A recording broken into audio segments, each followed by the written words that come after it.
रखेगा। अनुकूलन को भी दो भागों में बांट दिया जाता है। एक तो पहली बात कर लेते हैं, आत्मसातीकरण की बात करते हैं या आत्मसातकरण की बात करते हैं, और दूसरी बात करते हैं समायोजन की बात कर लेते हैं। तो ध्यान रखिएगा कि आगे चलकर क्या किया जाता है, अनुकूलन को दो भागों में बांट दिया जाता है। एक तो आत्मसातकरण या आत्मसातीकरण, और दूसरा अगर देखा जाए तो समायोजन।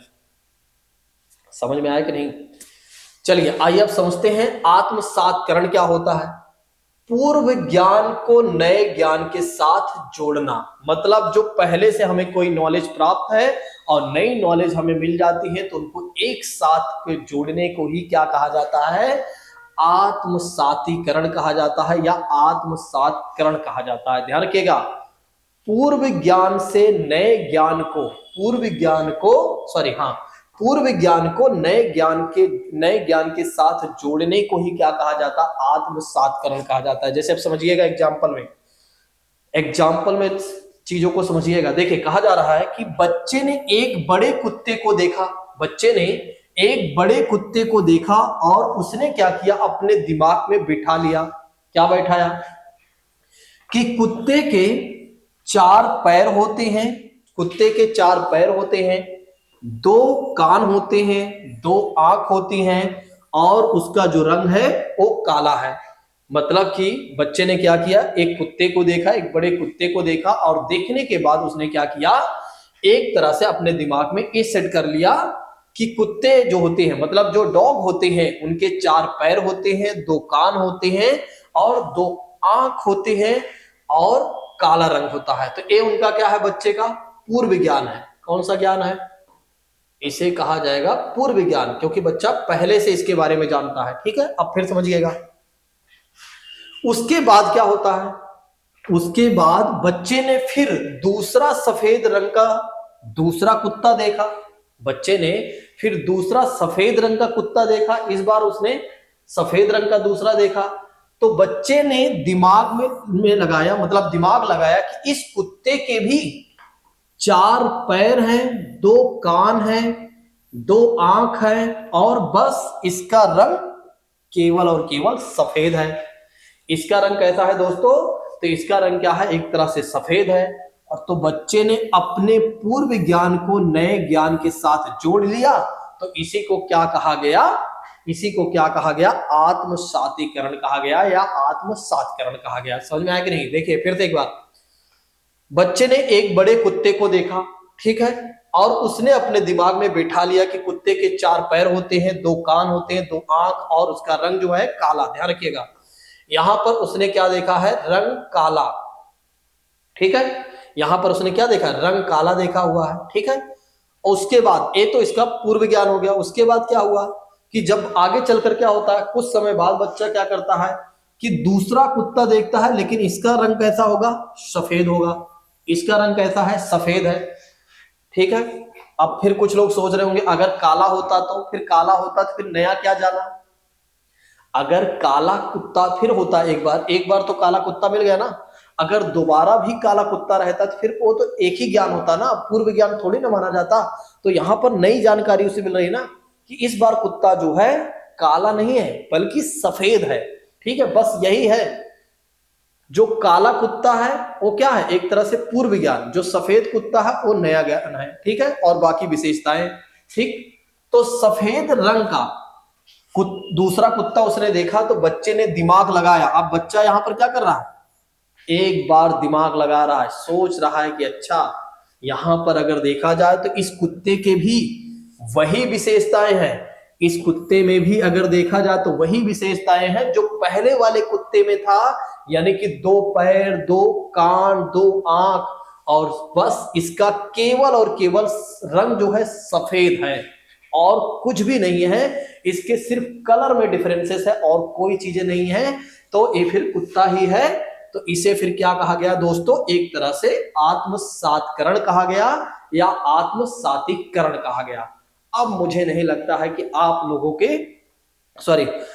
लोगों से कोई क्वेश्चन गलत होगा या अब आपसे कोई पूछेगा आत्मसातकरण का मतलब क्या होगा, तो अब आप ऐसा नहीं है कि ना बता पाए, आराम से अब आप बता सकते हैं। इस बात की तो मैं गारंटी लेता हूं, क्योंकि मैंने बहुत अच्छे समझा दिया है।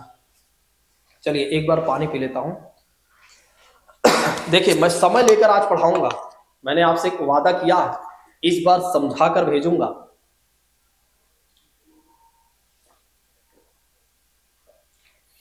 एक बार ईमानदारी से पढ़ लीजिए। जो जो मैं सिद्धांत आपको पढ़ाऊंगा ना, या जो जो मैं सीडीपी के टॉपिक पढ़ाऊंगा, ज्यादा नहीं पढ़ाऊंगा, सिलेक्टेड टॉपिक को ही पढ़ाऊंगा, लेकिन हाँ जो टॉपिक पढ़ाऊंगा उसके बाद आपको दोबारा नहीं पढ़ना पड़ेगा, इस बात की तो मैं दावा करता हूं।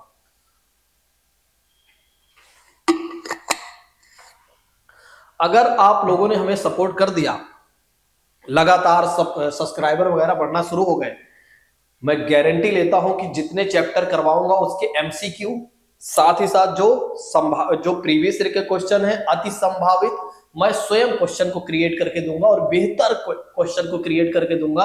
ये मान के चलिए जब आप एग्जाम में बैठेंगे ना तो अपने आप को इतना फ्री फील महसूस करेंगे, आपको लगेगा कि इतने घंटे में कौन पेपर करता है, बस मैं बहुत जल्द ही इस पेपर को सॉल्व करके बाहर निकलती हूँ या निकलता हूँ। चलिए अब हम बढ़ते हैं आगे समायोजन के बारे में, यानी कि अकोमोडेशन के बारे में आइए हम जानते हैं।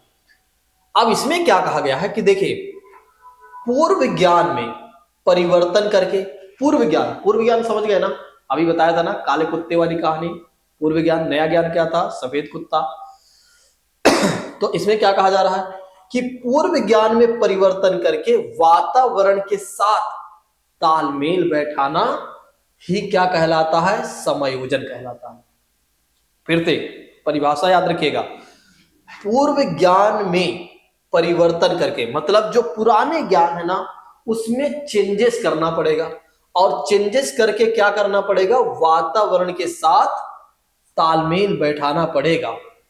और जब वातावरण के साथ तालमेल बैठाना पड़ेगा तो यही कहलाएगा समायोजन और कुछ नहीं। एग्जाम्पल आइए देख लेते हैं, समझिएगा फिर से। जैसे बच्चे के दिमाग में पहले से ही कुत्ते का कॉन्सेप्ट, यानी कि कॉन्सेप्ट मन में ला लिया था, ठीक है, मन में बैठा रखा है, और अब उनके सामने बिल्ली आ जाती है, कुछ नहीं, पहले से ही बच्चे को पता है कुत्ते के बारे में अच्छे तरीके से, 2 पैर, 2 कान, 2 आंख, 1 मुंह, एकदम बढ़िया से उसे याद है। वो उसका क्या है, पूर्व ज्ञान, पहले से ही वो जानता है। अब उसके सामने कुछ नहीं, बस केवल और केवल क्या है, उसके सामने बिल्ली आ जा रही है, तो बच्चे ने देखा, तो बच्चे ने देखा तो फिर उसमें दिमाग लगाना शुरू किया कि देखो इसके भी क्या हैं, 4 पैर हैं, सॉरी वहां शायद मैंने नहीं बताया था, हाँ कुत्ते में 4 पैर, वो तो आप जानते ही हैं, हो सकता है मैंने बताते समय भूल गया हूं, बाकी तो आप जानते हैं। इसके भी 4 पैर, 2 कान और 2 आंखें और 1 मुंह, ठीक है। तो बच्चे ने क्या किया, अपने पूर्व ज्ञान में परिवर्तन कर दिया, मतलब चेंज कर दिया थोड़ा से, और बिल्ली का कॉन्सेप्ट अपने दिमाग में बिठा लिया। आराम से पूर्व ज्ञान में क्या किया, पहले वाले ज्ञान में थोड़ा से परिवर्तन कर दिया कि अच्छा बिल्ली भी इसी तरह से होती है, जैसे कुत्ता होता है वैसे बिल्ली होती है, बस बिल्ली छोटी होती है और म्याऊ म्याऊ करती है, और कुत्ता तो आप जानते हैं भाव भाव करता है, ठीक है। समझ में आई कि नहीं, समायोजन क्लियर हुआ कि नहीं, ये बताइए आप लोगों को क्लियर हुआ कि नहीं। जल्दी से लाइक कर दीजिए कि हाँ सर हमें समझ में आ गया। समायोजन आज तक हमें समझ में नहीं आ रहा था, यानी कि अकोमोडेशन आज तक समझ में नहीं आ रहा था, आत्मसातकरण नहीं समझ में आ रहा था, अब मुझे नहीं लगता है कि आप लोगों को ना समझ में आया हो। चलिए आगे बढ़े। चलिए अब बात करते हैं साम्य धारणा या साम्य धारण या संतुलन किसे कहा जाता है। संतुलन किसे कहा जाता है समझिएगा। इसके द्वारा बच्चा आत्मसातकरण और समायोजन की प्रक्रियाओं के बीच जब वो संतुलन कायम कर लेता है तो उसी को क्या कहा जाता है, साम्य धारण कहा जाता है या संतुलन कहा जाता है। तो ध्यान रखिएगा, आत्मसातकरण और समायोजन की प्रक्रियाओं के बीच में, मतलब इन दोनों की प्रक्रियाओं के बीच में जब वो संतुलन स्थापित कर लेता है तो उसे क्या कहा जाता है, साम्य धारण या संतुलन कहा जाता है। अभी मैंने आपको बता ही दिया है भैया, आत्मसात्करण का मतलब क्या हो जाता है? पूर्व ज्ञान को नए ज्ञान के साथ जोड़ना। एक तो पहली प्रक्रिया ये हो गई, और फिर उसके बाद हो गया समायोजन में क्या होता है कि पूर्व ज्ञान में थोड़ा से परिवर्तन कर लेना। तो ये जो पूर्व ज्ञान को नए ज्ञान के साथ जोड़ना और पूर्व ज्ञान में जो परिवर्तन कर लेना, इसके बीच की जो प्रक्रिया है, जब उसमें वो संतुलन बना लेता है बच्चा, तो उसी को क्या कहा जाता है? साम्य धारणा या साम्य धारण या संतुलन कहा जाता है। अब मुझे नहीं लगता है कि आप लोगों को समझ में ना आया। अब मुझे पक्का विश्वास है कि आप लोगों को पूरी तरीके से क्लियर हो गई होंगी चीजें। चलिए अब हम आगे बढ़ लेते हैं। स्कीमा के बारे में हमने आपको पहले ही समझा दिया है, तो मुझे नहीं लगता है कि यहां दोबारा आपको समझाना चाहिए। चलिए ये सारे शब्दावलियां कंप्लीट हो गई, तो अब कुछ बचा उचा नहीं है। अब ज्यादा कुछ बचा नहीं है, लेकिन कहीं जाइएगा नहीं, समझिएगा चीजों को, ठीक है। अब हम बात करते हैं संवेदी पेशी अवस्था के बारे में, जो 0 से 2 वर्ष की अवस्था मानी जाती है। और इस समय बच्चों में किस प्रकार के परिवर्तन होते हैं, आइए हम समझते हैं। मतलब बच्चों में क्या बदलाव होते हैं और कैसे क्या क्या चीजें होती हैं, आइए समझते हैं। इस अवस्था में क्या होता है? बच्चा अपनी ज्ञानेंद्रियों के माध्यम से लर्निंग करता है, यानी कि सीखता है। और ज्ञानेंद्रियां क्या होती हैं?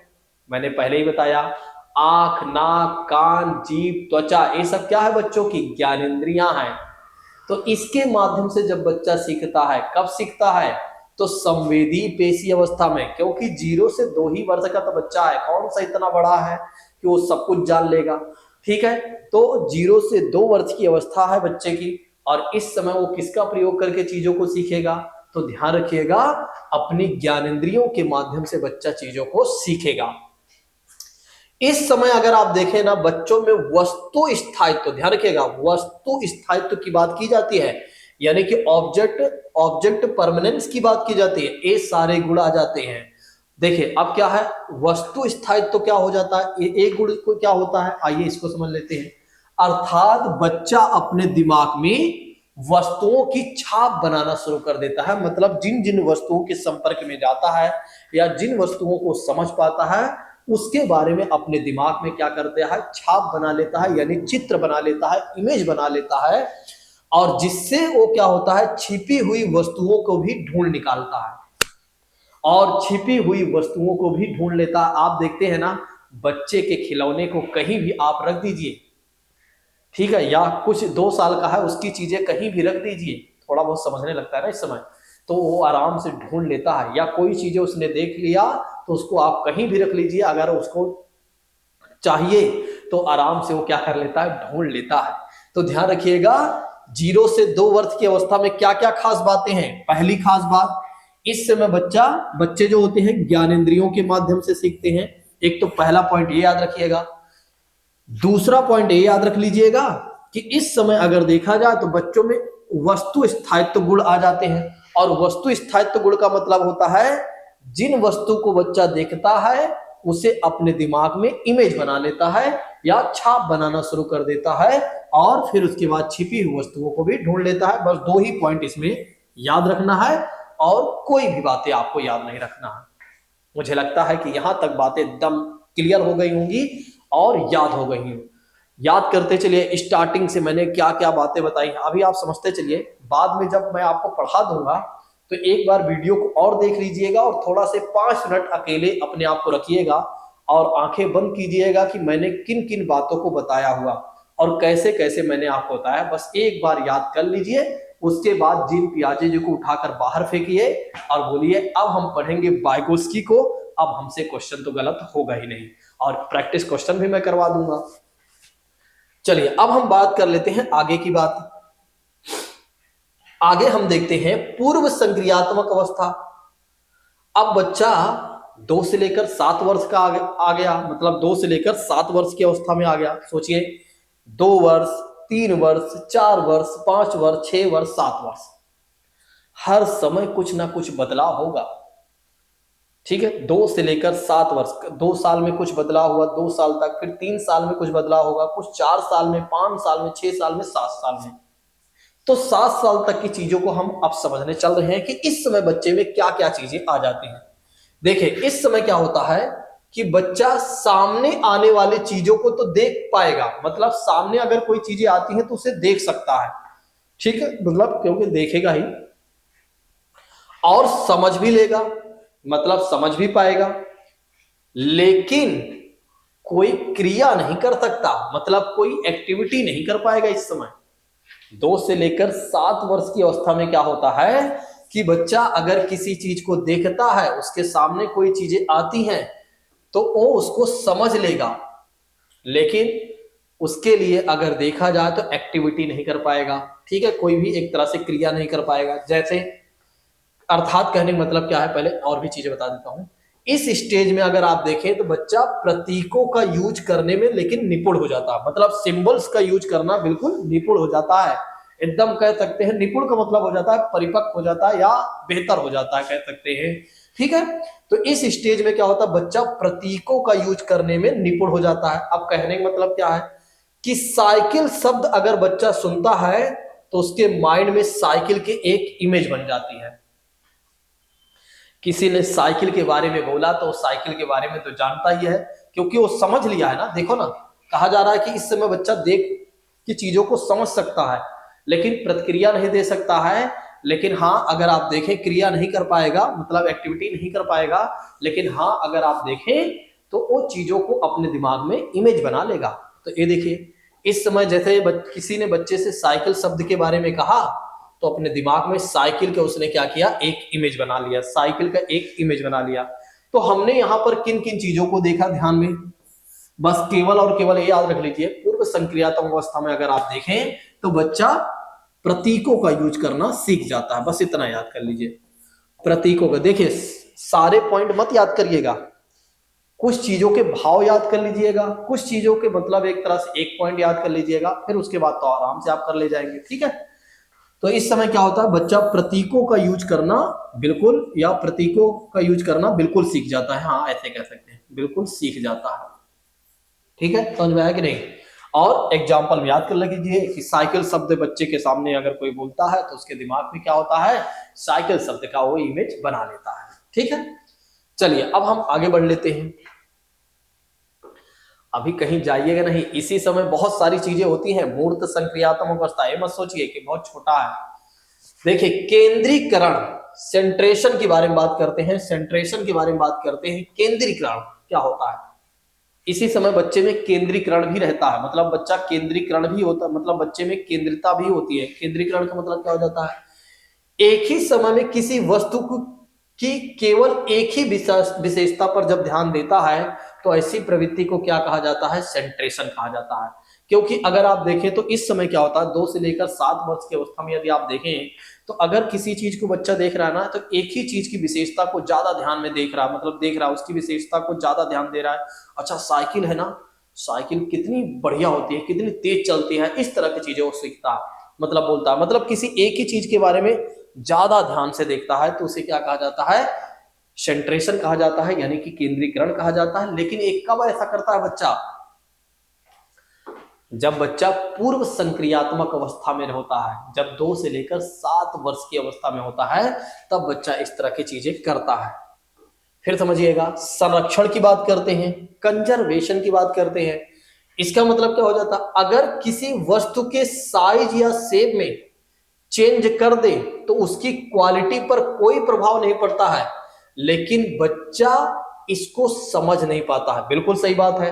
देखिए कंजर्वेशन में आप समझिएगा, कहा जा रहा है कि अगर बच्चे के सामने किसी वस्तु की साइज या शेप में चेंज आप कर देंगे ना, या क्वांटिटी में भी थोड़ा बहुत बदलाव कर देंगे ना, तो उस पर कोई प्रभाव नहीं पड़ेगा, लेकिन बच्चा उसके बारे में नहीं समझ पाएगा। फिर से एक बार मैं बता देता हूं, देखिए अगर किसी वस्तु के साइज या शेप में चेंज कर दिया जाता है तो उसकी क्वांटिटी पर कोई प्रभाव नहीं पड़ेगा, लेकिन बच्चा भी इसको नहीं समझ पाएगा। अब समझिएगा, जैसे रोटी बनाने में आटे के गोले को बच्चों को दिखाकर, मतलब आटे के जो गोले होते हैं उसको बच्चों को दिखाकर उसका रोटी बनाने के बाद पूछेंगे, मतलब उसकी जब रोटी बनाते हैं तो उससे पूछेंगे कि आटे का गोला बड़ा है या रोटी या तो रोटी वह नहीं बता पाएगा, मतलब आटे का गोला बड़ा है या रोटी बड़ी है, इसके बारे में वो अंतर नहीं कर पाएगा। तो उसे क्या कहा जाता है? एक तरह से संरक्षण। मतलब इस समय कहने का मतलब ये है कि अगर कोई चीजें उसके सामने आती हैं तो उसे ज्यादा लंबे समय तक वो संरक्षित नहीं कर पाएगा, अपने पास नहीं रख पाएगा। तो एक वो समय होता है जब चीजों को उतना ज्यादा लंबे समय तक याद नहीं कर पाता है, यानी कि संरक्षण इस समय बच्चा नहीं कर पाता है, कंजर्वेशन नहीं कर पाता, ये याद रख लीजिए। इस समय अगर आप देखें तो क्रमबद्धता में भी कमी देखने को मिलती है। देखिए, क्रमबद्धता में भी कमी का मतलब हो जाता है कि किसी भी वस्तु या तथ्यों को उनके आकार में नहीं रख पाता है। कह सकते हैं किसी भी चीज को एक आकार में, एक साइज में, एक क्रम में चीजों को नहीं रख पाएगा। इस समय उसे ज्यादा चीजों के बारे में नॉलेज नहीं होती है। वो कौन सा समय है? तो पूर्व संक्रियात्मक अवस्था है, यानी कि 2 से लेकर 7 वर्ष की अवस्था में बच्चे में अगर देखेंगे तो इस तरह की चीजें कमी देखने को मिलेंगी। ठीक है, एक तो केंद्रीकरण की कमी देखने को मिलेगी। केंद्रीकरण का मतलब हो जाता है कि बच्चा किसी एक वस्तु को देखा तो उसी पर अपना पूरा ध्यान लगा लिया, उसी के बारे में हमेशा सोच रहा है, उसी के बारे में ज्यादा सोच रहा है। ठीक है, एक तो एक कमी। दूसरी बात करते हैं, इस समय अगर देखा जाए तो बच्चे में संरक्षण की कमी देखने को मिलती है। अगर कोई चीजें उसे दिखाया गया तो उसके बारे में वो ज्यादा लंबे समय तक चीजों को संरक्षित नहीं कर पाएगा। ठीक है, कंजर्वेशन नहीं कर पाएगा। ठीक है, जैसे कि अभी आपको मैंने बताया कि रोटी बनाने में आटे के गोले को दिखाया गया और रोटी बना दी गई, तो उसके बारे में जब पूछा जा रहा है भैया कौन सा गोला बड़ा था, तो ये नहीं बता पा रहा है क्योंकि वो संरक्षित नहीं कर पाया ना। अभी हमारे सामने एक बार गोला बना दीजिए रोटी का, मतलब एक बार गोला बना दीजिए, हम बता देंगे गोले कौन सा गोला बड़ा है। रोटी बड़ी है, मतलब रोटी बड़ी है, या जो गोला होता है वो बड़ा है, तो हम बता सकते हैं ना। हमारे अंदर संरक्षण है, हमारे अंदर कंजर्वेशन है। ठीक है, और हमारे अंदर अगर देखा जाए तो केंद्रीकरण से भी ज्यादा चीजें हैं। हम डिसेंट्रलाइजेशन कर सकते हैं, विकेंद्रीकरण कर सकते हैं, किसी चीज के बारे में ज्यादा सोच सकते हैं, या एक ही समस्या के बारे में ज्यादा से ज्यादा सोच सकते हैं। लेकिन अगर इस समय देखा जाए तो बच्चा एक ही समय में किसी वस्तु की एक ही विशेषता पर ज्यादा ध्यान दे पाता है। ठीक है, क्योंकि उतना ज्यादा सोचने समझने की शक्ति नहीं है। और यहां पर अगर आप देखेंगे तो बच्चे में क्रमबद्धता की कमी देखने को मिलेगी। अर्थात कहने का मतलब ये है किसी भी वस्तु या तत्वों को उसके उनके आकार में नहीं रख पाएगा। ये भी चीजें ध्यान रखिएगा। चलिए नेक्स्ट बात करते हैं। हाँ, लेकिन यहां पर एक चीजें देखने को मिलती है कि इस समय अगर आप देखें तो बच्चा जो व्यवहार करता है वो लक्ष्य निर्देशित व्यवहार करता है। इस समय बच्चे का जो व्यवहार होता है वो लक्ष्य निर्देशित व्यवहार होता है। नेक्स्ट बात करते हैं, इस समय अगर आप देखें तो जीववाद की भी कॉन्सेप्ट बच्चों में देखने को मिलती है, क्योंकि इस समय अगर आप देखें तो बच्चा ना तो सजीव में अंतर कर पाता है और ना ही निर्जीव में अंतर कर पाता है। तो जीववाद का मतलब क्या होता है? इस शब्दावली को याद रखिएगा। जीववाद का मतलब हो जाता है ना तो सजीव में अंतर कर पाना, ना तो निर्जीव में अंतर कर पाना, तो उसे क्या कहा जाता है? जीववाद। ये बच्चे में कमी है, ये सब कमी है, समझ लीजिए। एक तरह से निगेटिविटी है कि बच्चा इस समय चीजों को नहीं जानता। अब ये मत सोचिए कि एक तरह से बच्चा मंद बुद्धि का है, नहीं, ये क्या है? नेचुरल चीजें हैं, मंद बुद्धि वाली बात नहीं है, ये नेचुरल चीजें हैं। इसलिए मतलब एक तरह 2 से लेकर 7 वर्ष की अवस्था में क्या ही जान लेगा यार, आप भी सोचिए, इतना तो आप समझदार हैं। तो जीववाद की चीजें देखने मिलती हैं। अहम केंद्रित होता है बच्चा, यानी कि जब बच्चा यह सोचना शुरू कर देता है कि वह जो कर रहा है, जो सोच रहा है वही सब ठीक है, वो क्या होता है? उसका अहम केंद्रित होता है। मतलब इस समय बच्चे को लगता है कि मैं जो कर रहा हूं, मैं जो सोच रहा हूं वही सही है और कुछ भी सही नहीं है। तो इस समय अगर आप देखें तो बच्चे में ये भी देखने को मिलती है। ठीक है, मिलते हैं। मुद्रा संप्रत्यय की बात करते हैं। मुद्रा मतलब हो जाता है पैसे वगैरह की बात करते हैं। ठीक है, दूरी, भार, ऊंचाई, क्रम का निर्धारण आदि के कॉन्सेप्ट की कमी इस अवस्था में देखने को मिलती है। देखिए, ये सारे कमी ही है, ये सारी कमी है। इस तरह जैसे दूरी को नहीं बता पाएगा कितनी दूरी है, ठीक है, और एक तरह से भार, वेट को नहीं बता पाएगा, ऊंचाई नहीं बता सकता बच्चा, ठीक है, और किसी भी चीज के क्रम का निर्धारण नहीं कर सकता, सीरीज का एक तरह से निर्धारण नहीं कर सकता है। ये सब इसी अवस्था में बच्चे को देखने को मिल जाती है, बच्चों में देखने को मिल जाती है। तो ध्यान रखिएगा, फिर से एक बार मैं बता देता हूं क्या क्या चीजें ध्यान रखना। सॉरी, एक मिनट। हाँ, तो पूर्व संक्रियात्मक अवस्था में क्या होता है कि बच्चा क्या होता है, चीजों को तो देखता है, समझ लेता है, लेकिन उसकी क्रिया नहीं कर पाता है, मतलब कोई भी क्रिया नहीं कर पाता है। इस समय ज्यादातर बच्चा क्या करता है, सिंबल्स का इस्तेमाल करता है, यानी प्रतीकों का यूज करता है। जैसे साइकिल शब्द सुनता है तो अपने माइंड में क्या करता है, साइकिल का एक इमेज बना लेता है। इस समय अगर आप देखें तो बच्चे में केंद्रीकरण देखने को मिलता है। केंद्रीकरण का मतलब हो जाता है किसी एक ही वस्तु के बारे में एक तरह से ज्यादा ध्यान से सोचता है। इस समय अगर आप देखें तो बच्चे में संरक्षण की प्रवृत्ति नहीं पाई जाती है, मतलब चीजों को संरक्षित नहीं कर पाता है, मतलब ज्यादा लंबे समय तक याद नहीं कर पाता है या अंतर नहीं कर पाता है। ठीक है, इस समय अगर देखा जाए तो बच्चे में क्रमबद्धता की भी कमी आती है, मतलब वो किसी भी चीज को सीक्वेंस में नहीं लगा पाता है या सीरियलाइजेशन में नहीं लगा पाता है, ये बातें भी ध्यान रखिएगा। लेकिन हाँ, इस समय अगर आप देखें तो पॉजिटिव ये है कि बच्चा लक्ष्य निर्देशित व्यवहार करता है, मतलब उसका एक तरह से गोल ओरिएंटेड एक तरह से बिहेवियर होता है। इस समय अगर आप देखें तो बच्चे में जीववाद की भी कमी पाई जाती है। जीववाद का मतलब हो जाता है उसे सजीव और निर्जीव में अंतर करना वो नहीं जानता है। इस समय अगर देखा जाए तो बच्चा अहम केंद्रित होता है, उसको लगता है जो मैं कर रहा हूं वही सही है और कुछ भी नहीं सही है। इस समय अगर आप देखें तो बच्चा दूरी का अंतर नहीं कर पाता है, भार का अंतर नहीं कर पाता, ऊंचाई का अंतर नहीं कर पाता है और तमाम तरह की चीजों के बारे में वो नहीं अंतर कर पाता है। तो ये सब बच्चों में क्या है, कमी देखने को मिलती है इस अवस्था में। ये नेचुरल चीजें हैं, बस आपको ये याद रखना है कि हाँ इस समय क्या क्या चीजें होती हैं। अब मुझे नहीं लगता है कि आपके क्वेश्चन गलत होंगे। अब आपने सारे शब्दावलियां को अच्छे समझ लिया है। अगर हो सके ना तो एक बार नोट्स बना लीजिए, बस हो सके तो एक बार नोट्स बना लीजिएगा, नहीं तो वीडियो को 2 बार देख लीजिएगा, सब याद हो जाएगा। अब नोट्स में ये नहीं, ध्यान रखिएगा, नोट्स में ये मत बनाइएगा कि जब बच्चा सजीव और निर्जीव वस्तुओं का अंतर नहीं कर पाता है ठीक से तो उसे जीववाद कहा जाता है। नहीं, नोट्स में केवल आप ये लिखिएगा जीववाद, अहम केंद्रित, मुद्रा संप्रत्यय, ठीक है, और जैसे भी लिख लीजिएगा थोड़ा सा अपने शब्दों में। नहीं तो अगर आप नोट्स बनाए तो पूरा एक तरह से वीडियो को ही एक तरह से चीजों के आप क्या करें कि एक एक लाइन उतारना शुरू कर दें। कुछ भी एक लाइन एक नहीं होनी चाहिए, बस एक एक पॉइंट लिख लीजिएगा, 2-2 पॉइंट लिख लीजिएगा और वीडियो को देख लीजिएगा, अपनी भाषा में लिख लीजिएगा बस। और जब आपको जीन पियाजे जी के बारे में समझना हो, यानी कि पेपर देने जाना हो, तो उसी समय एक बार आप बस पलट कर देख लीजिएगा, याद हो गया और क्या। चलिए अब बात करते हैं मूर्त संक्रियात्मक अवस्था की बात करते हैं, यानी कि कॉन्क्रीट ऑपरेशनल स्टेज की बात करते हैं। अब बच्चा थोड़ा से ज्यादा बड़ा हो चुका है, अब बच्चा जो है थोड़ा से ज्यादा बड़ा हो चुका है, क्योंकि 7 से लेकर 11 वर्ष की अवस्था में आ गया है। 7 से लेकर, अब अगर आप देखें तो बच्चा 7 से लेकर 11 वर्ष की अवस्था में आ गया है। अब आप सोचिए, जब 7 से लेकर 11 वर्ष की अवस्था में आ गया तो कहीं ना कहीं चीजें अब और भी जानने लगा होगा, अब और भी उसका डेवलपमेंट हो गया होगा, और भी उसका संज्ञानात्मक विकास यानी कि मानसिक विकास हो गया होगा, ठीक है, या हो जाएगा। चलिए अब इस अवस्था में क्या होता है, बच्चा सामने रखी हुई चीजों को देखकर ही कुछ कर सकता है, और वो कुछ कर सकता है तो कहने का मतलब ये है चिंतन कर सकता है। भैया ये मूर्त शब्द ही लिखा है, मूर्त का मतलब हो जाता है ठोस, मतलब जिन चीजों को देखेगा उन्हीं के बारे में ही चिंतन कर पाएगा, और जिनके बारे में नहीं देखा हुआ है या जिन चीजों के बारे में नहीं देखा हुआ है या जिन चीजों को नहीं देखा हुआ है उसके बारे में इमेजिनेशन नहीं कर पाएगा।